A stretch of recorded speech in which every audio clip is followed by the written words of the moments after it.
arranco con vos, Facundo. Vamos a empezar contigo. Tu declaración tiene que ver con ese cáncer al que te referiste, que sufriste y superaste cuando tenías apenas 17 años. Y esto es una entrevista que hiciste en 2016. Dijiste, mi enfermedad solo me dejó cosas buenas. Vivo visceralmente y no es una postura. A los 17 te detectan esta enfermedad de Hodgkin, un tipo de cáncer. Pasaste 11 meses de quimioterapia, radioterapia, 5 años después de controles.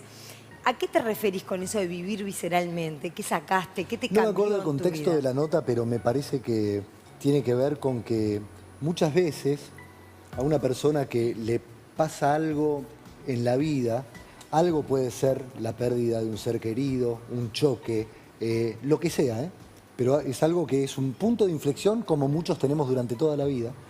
Pero cuando vivís un punto de inflexión, después es muy probable que si saliste bien parado, te llamen para que puedas darle un consejo a alguna persona que viene atrás, que tiene lo mismo y que se pregunta si se le va a caer el pelo, cuánto le va a importar y que su miedo radica ahí.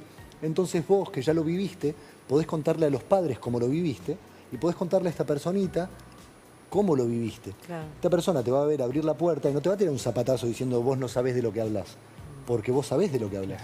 Entonces, después de esta enfermedad, que fue uno de los puntos de inflexión en mi vida, me pasó que me hice muy conocido como actor.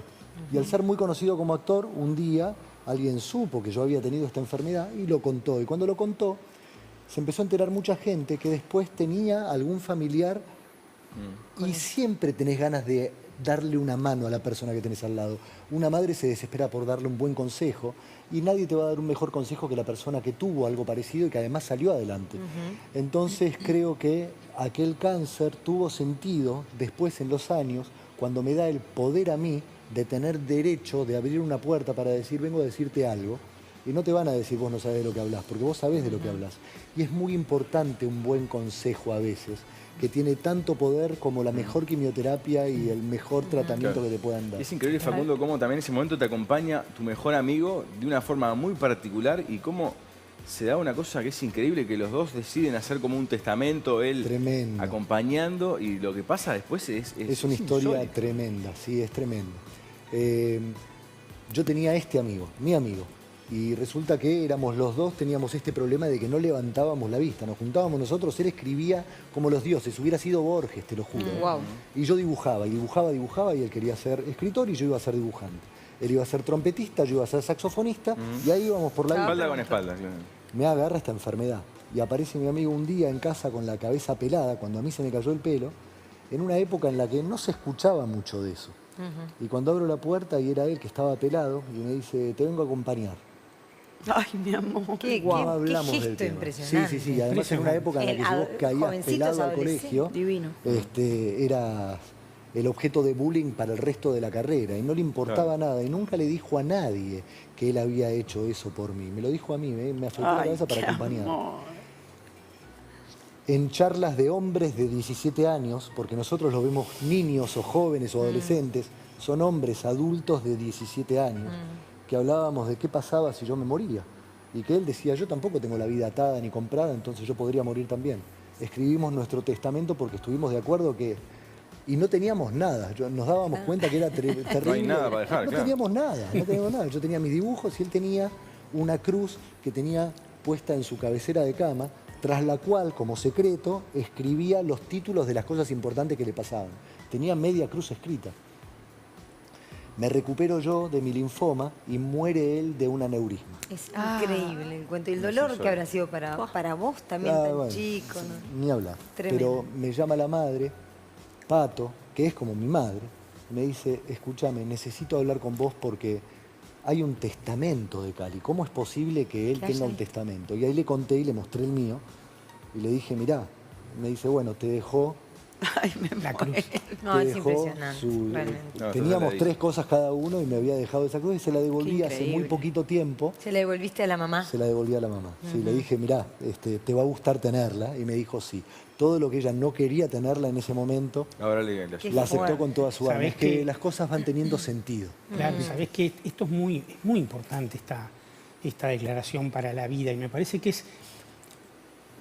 haciendo una comparación absolutamente improcedente, porque esto que le pasó a él es mucho más, pero a los que estuvimos en la cárcel nos pasó algo parecido, digamos, ¿no? Yo me acuerdo que a veces gente me preguntaba y yo le decía, una excelente experiencia. Y la gente me miraba como diciendo, este enloqueció, hay que llevarlo al Vilar de Bo, que es el hospital aquí, ¿no? Sí, pero un antes y un después en tu vida, ¿no? Pero yo decía, no, porque bueno, uno una vez que asumió que estaba allí, y en mi caso yo tuve 4 años, pero la pena era de 6, o sea, al segundo año me dijeron, vas a estar 6 años, que decir que me quedaban 4, vos asumís que podés leer, que podés formarte, que haces contacto con gente, y además tenés que transmitir al afuera una, ¿no? Y después cuando salís, es una cosa totalmente distinta, pero tiene que ver. Cuando yo asumí de ministro y Pepe de presidente, una cosa que también, yo le dije, cuando él hizo su discurso de asunción, me nombró ministro y yo le dije, lo agarré de la mano y le dije, Pepe, no nos vencieron. Acá estamos. Sí, sí, es una historia impresionante, el recorrido como mucho más que yo, ¿no? Él estuvo además yo tuve 4, él tuvo 13 y además en un pozo, ¿no? O sea, es incomparable también. No, que vos, Daniel, estabas... Pero eso, tu mujer también, ¿no? Que ella sale unos días después que vos, ¿no? 4 días después. Eso es y increíble. después te vas, claro. Soledad, hablando de mojones en la vida, de dificultades, también vos también te has tenido que sobreponer a experiencias muy duras a nivel familiar. Por ejemplo, te echan del colegio porque tus papás se habían separado, ¿no? Algo que hoy parece impensable. Y en aquella época, el sufrimiento de una niña chiquita que habrás pasado también. Yo era una muy buena alumna. Estaba en 3er grado en el Colegio Jesús María y era como la dueña del colegio, además. Una cosa, lo amaba. Y no existía el divorcio en esa época. Claro. Entonces mamá se junta con Carlos, el segundo marido, con Carlos Hoff. Y entonces mamá va a contar en el colegio que... Y nunca me voy a olvidar que la madre Francisco de Paula le dice, mirá María Terés, perdóname, pero solita no va a poder seguir en el colegio. Yo no lo podía creer, digamos, decía, no me pueden sacar de acá, son mis paredes, estoy acá desde, había hecho jardín de infantes, 3 años. Y bueno, pero son cosas que después sirven, ¿no? Porque no sé, yo soy una ciudadana muy comprometida con mi ciudadanía. Entonces, nada, son cosas que después la vida te da la posibilidad de buscar la revancha, ¿no? Y que a esa niña... ¿Perdiste chica también a tu mamá, a tu hermano? No, a mamá la perdí ya grande. Mamá, un poco más grande era. Sí, ya tenía 32 años yo. Una forma trágica también. Sí. Perdí a mi hermano. ¿A qué te aferraste para salir adelante con estas pérdidas fuertes también? Y para sobreponerte en esa vida que laburando aparte sin parar en el medio. Sí. ¿No? A mi trabajo. A tu trabajo. A mí la actuación me salvó la vida. Realmente me salvó la vida, porque era una candidata con una vida, no estaba bien educada. Nunca tuve la posibilidad de que me educaran bien. Y podría haber ido para cualquier lado. Así que a ese hermoso actor argentino que no nombré antes, que era Selmar Guiñol, quien un día me dijo, tenés que ir a un casting, es el día que, no sé... Te tiré una piola importante. Muy importante. Y descubrí mi vocación, que es algo por lo que yo brindo todos los años, por la vocación de los jóvenes, para que los jóvenes encuentren su vocación, porque la vida es mucho más fácil cuando uno ama lo que hace, ¿no? Y bueno, y apareció así, mágicamente. O sea que yo siempre digo, hay que hacer de la necesidad virtud, ¿no? La necesidad ha sido una gran compañera en mi vida, una enorme compañera, y aprendí muchísimo de la necesidad. Bien. Vamos con la frase de Verónica Alonso, que es muy reciente y nos metemos un poco en la campaña electoral, porque Verónica, hace menos de un mes dijiste, los políticos deben tener una remuneración por desempeño. Y esto generó todo un tole-tole, la oposición te criticó diciendo, pero ¿cómo Verónica dice esto si es de los que menos tiene asistencia a las comisiones? Un 62% se manejó esa cifra. ¿Vos qué respondes de eso que decían y el planteo también? Bueno, primero que nada, que creo que los políticos hoy que estamos, y yo soy parte de, no me hago la distraída, devaluados, ¿no? Creo que tendríamos que dar muestras de también de productividad. Cuando se le pide a los trabajadores productividad, bueno, creo que los políticos tenemos que dar señales de eso. Y con respecto a mi desempeño, que si yo hubiera querido no mostrar, no hubiera ni siquiera hecho esta declaración, por ejemplo, ¿no? O si hubiera querido esconder. Pero yo creo que en mi caso, yo soy representante de la gente. Y como senadora, y hoy como precandidata aún más, no es solamente el trabajo en el Parlamento. El trabajo en el Parlamento, por supuesto que es importante, fui elegida para eso, pero he estado en todas las instancias que he creído que eran importantes, debates importantes, levantando mi voz cuando creía que había que hacerlo, votando o no votando aquellas cosas que creía que tenía que estar. Pero para mí lo más importante es estar en la calle con la gente. Para mí ese contacto es lo que me llevó a estar en la Cámara de Diputados primero, lo que me llevó a estar en el Senado después y también lo que me lleva a estar como precandidata. Si yo pierdo esa conexión, una de las cosas que te dice la gente es, los políticos vienen a pedir el voto y después se van en eso, quedan en ese muro de mármol que es el Parlamento y se olvidan. Y mira, si yo no estuviera en ese contacto, perdería tantas cosas. Y te voy a contar una historia de hace... ¿Y no da para las dos cosas? Porque las comisiones son muy importantes. Pero yo estoy... Lo que pasa, ¿sabés qué pasa, Ceci? 6 de cada 10. Que en estos años, producto de las mayorías absolutas, que fueron dadas legítimamente y nadie cuestiona porque lo otorgó el pueblo. Pero las mayorías absolutas fueron debilitando, ¿no?, incluso el trabajo del Parlamento. Porque muchas veces se discuten 14 horas y todos sabíamos cómo iba a empezar la discusión y ya sabíamos cómo terminaba la discusión, porque ya sabían dónde estaban los votos. Eso es parte de lo que debilita la imagen de los políticos a veces, no por la discusión que a veces es muy fructífera. Porque no hay consecuencias, claro. No pasa nada. Dice, una interpelación no pasa nada. Pero discusiones en el Parlamento absolutamente estériles, donde uno dice... Discuto ¿Pero eso no lo pueden 14 cambiar desde horas. adentro, vos que sos parlamentaria? Bueno, hay cosas que sí Mejorarlo, y hay cosas que no. mejorar Hay la cosas que gestión. se pueden restringir, por ejemplo, tiempos en los que los parlamentarios puedan hacer sus exposiciones, sus argumentaciones, pero en muchos casos no se ha podido. Entonces, sinceramente, prefiero, y yo creo que el desempeño también está medido, no en la cantidad de proyectos de ley que presentás o que discutís. Nosotros estamos llenos de leyes.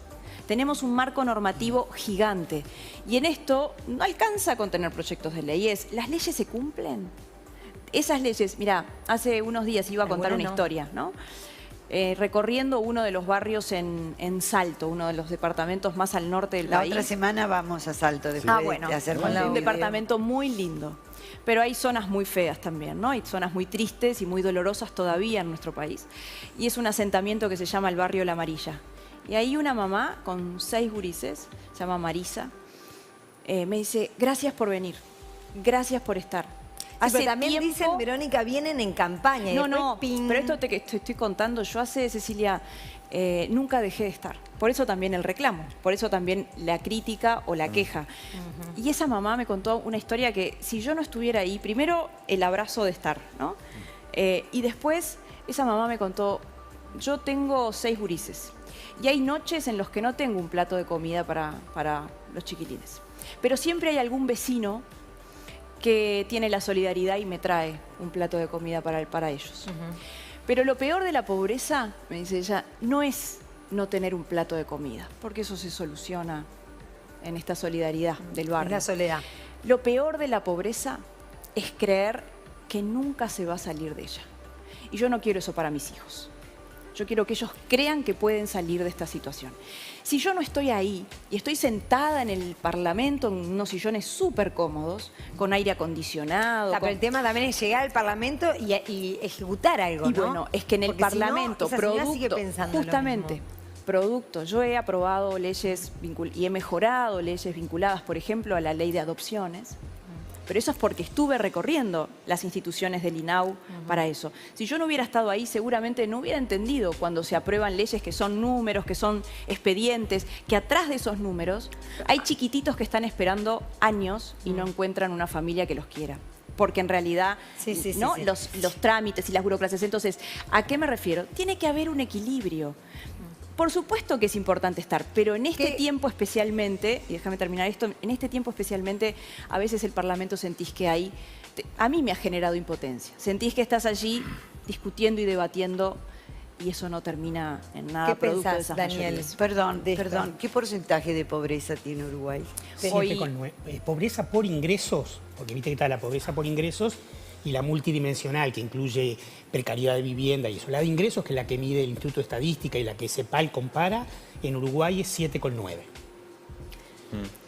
Era 40% cuando inició el Frente Amplio en el 2005, hoy es 7,9. Hoy Argentina está como un 30 ahora, ¿no? Argentina pasado tenemos un 31% pasado de pobreza. Sí, Una locura. Un tercio de la población impresionante. argentina es pobre. Una locura. Tremendo. No, te preguntaba, ¿qué pensás un poco de esto que decía Verónica? ¿Cuánto se puede...? Cuánto hay que, por supuesto que hay que salir y conocer la realidad. Si tenemos gobernantes que no conocen al país... Pero... Yo creo que es dialéctico, es como dice ella, o sea, hay un trabajo, los legisladores tienen un trabajo en el Parlamento y ahí es obvio que hay, como en cualquier actividad de la vida, hay heterogeneidad en la productividad, hay algunos que trabajan más, otros que trabajan menos, eso cada uno lo sabrá, pero también es muy importante la salida. Cuando nosotros hicimos la reforma de la salud, ¿no? Obviamente teníamos, como dice Verónica, teníamos la mayoría absoluta en el Parlamento. Podríamos ir al Parlamento con el proyecto que los técnicos del Ministerio, los que lideramos este proceso, elaboramos, pedirle al Frente Amplio, que tenía los 50 votos en diputados y los 16 en senadores, que la votara. Habría una discusión interna, porque siempre alguno dentro de la bancada de gobierno le quiere agregar alguna cosa, y en 3 meses lo hubiéramos aprobado. Rápido. Sin embargo, tuvimos un año yendo departamento por departamento a conversar con los usuarios del sistema de salud y con los trabajadores. ¿Cuál es? Y, ¿cómo puedo decir? ¿Cambió mucho entre el proyecto original y el otro? No, mucho no, pero algunas cosas cambiaron. Mucho no, porque el diseño... De todos modos, Uruguay parece que fuera un país donde las decisiones demoran mucho, ¿no? En general, y cuesta implementar. Y vos estabas hablando de cierta burocracia parlamentaria. Los tiempos del Parlamento no son los tiempos de la gente. Cuando parlamentás, debatís, también tienes esos tiempos que son en algunos casos necesarios, pero que en otros se hace, ¿no? Y que genera esa bronca porque la gente empieza a generar la frustración. Te dice una ley, la ley de discapacidad. Yo trabajé bastante en la ley de discapacidad.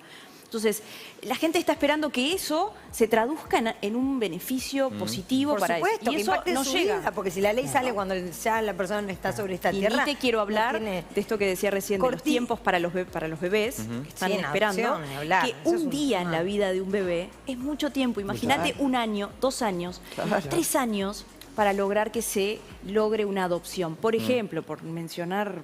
Verónica, cortito, puede ser? Es increíble. Y se sigue discutiendo y no se llega a entregar en los tiempos mejores. Es increíble. Cortito, porque vos estás en campaña. Perdóname, me pregunto siempre qué es lo que pasa con estas leyes de adopción. Nosotros en Argentina evidentemente tenemos... Que demoran también en entregar pero los bebés. es increíble la cantidad de familias además que estuvieron durante años listas para recibir...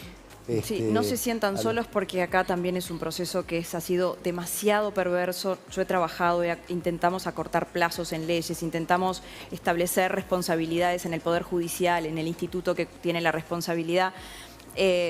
Nosotros ahora hicimos una propuesta que tiene que ver con una propuesta de campaña donde hacemos prioridad en la primera infancia y se llama Primero los Niños, donde queremos que las adopciones sean como un embarazo. 9 meses, no pueden pasar 9 meses. Ya bastante 9 meses. ¿Eso no está aprobado ya? No. No.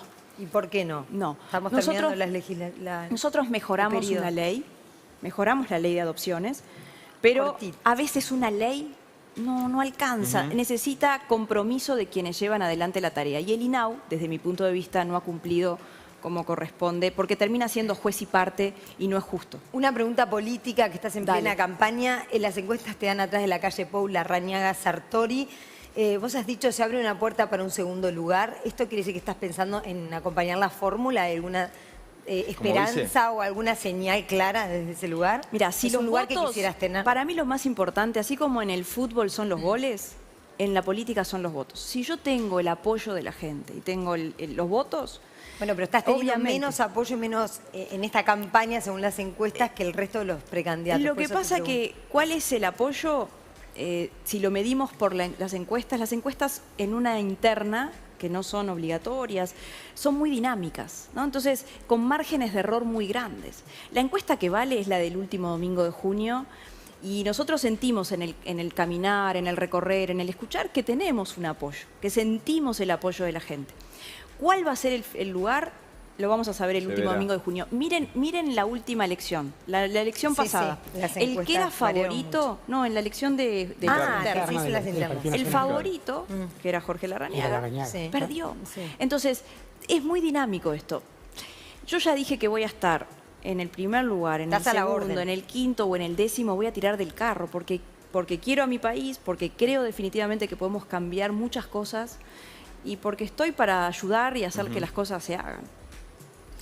Bien, había más preguntas políticas, pero andamos complicados de tiempo. Daniel, tu fuerte declaración se refiere a la militancia y tiene que ver con justamente estos tiempos que estamos viviendo de campaña política. Dijiste, yo convoco a militar en la calle, es la única manera de explicar las cosas en el mano a mano. No niego que la gente se entera por las redes sociales, pero convoco a un partido movilizado en la calle. La pregunta que te hago, Daniel, es si en la era digital la militancia uno a uno no quedó atrás, por más que te duela. Obama ganó la presidencia por las redes. A ver, estamos hablando de realidad o lo deseable o lo real. Efectivamente, las redes sociales han sustituido una buena parte. Esta es una campaña donde las redes juegan un partido grande. Yo salí a la calle, así. Es decir, mi trabajo ha sido en el mano a mano. El Frente Amplio llegó a ser mayoría en el 99, aunque no fue gobierno, porque ahí se instauró el balotaje, pero fue el partido más votado, y en el 2004 llegó al gobierno porque acumuló en la calle, no acumuló en las redes sociales. Bien, pero eso no sentís que está cambiando fuerte, bueno, pero es que es una parte que se debe complementar. Yo no puedo convocar... Saquemos la política, hablemos de lo gremial. Yo no puedo convocar a una movilización gremial por Facebook. Yo tengo que hacer como hacían los viejos dirigentes sindicales, pararse en un banquito, ir a la puerta de la fábrica y vamos arriba. Eso es muy importante. Yo no desconozco que todo lo otro existe, que se debe usar en complemento con todo esto, pero más aún, yo me pregunto, como muchos frente amplistas nos preguntamos, el Frente Amplio ganó 3 elecciones casi con la misma votación. Casi con la misma votación. Incluso en Montevideo, en la última, en descenso. Sí. Después de haber hecho cosas que a nuestro juicio fueron muy favorables para la población, bajó la pobreza, el Sistema Nacional Integrado de Salud. Entonces uno se pregunta, ¿por qué la gente no interiorizó esos logros y en vez del 50 tuvimos el 55 y el 60? Pero también hay mucha gente descreída, Daniel, con 15 años de gobierno de izquierda, ¿no? Hay gente que no está del todo conforme. Bueno, pero sacale los 15, pensá en los primeros 5 o en los primeros 10. Y yo creo que tiene que ver con esto, con que la gente no interiorizó que los cambios en el sistema de salud, en el acceso a la vivienda, en la baja de la pobreza, fueron resultado de una estrategia política y entendió que era, bueno, como el devenir, ¿no? De que las cosas pasaron así, que su esfuerzo se lo permitió. También está el tema de que el ejercicio del poder te saca un poco de la calle. La conciencia política se logra en la calle, no se logra en las redes. Seguís reivindicando esa militancia en el uno a uno. Sí. Muy bien. Seguramente más de alguno ha visto la Chevrolet S10 recorriendo el país, pero pocos saben la cantidad de sorpresas que esconde. Con un interior muy tecnológico y con un pack de seguridad que destaca en la categoría, cámara de visión trasera, sistema de alertas de colisión frontal y de cambio de carril. También tiene dirección con asistencia eléctrica que te da una respuesta mucho más rápida y control de tracción que mejora la estabilidad mientras manejas. Además, esta pickup te entrega un mundo de beneficios. El Club S10.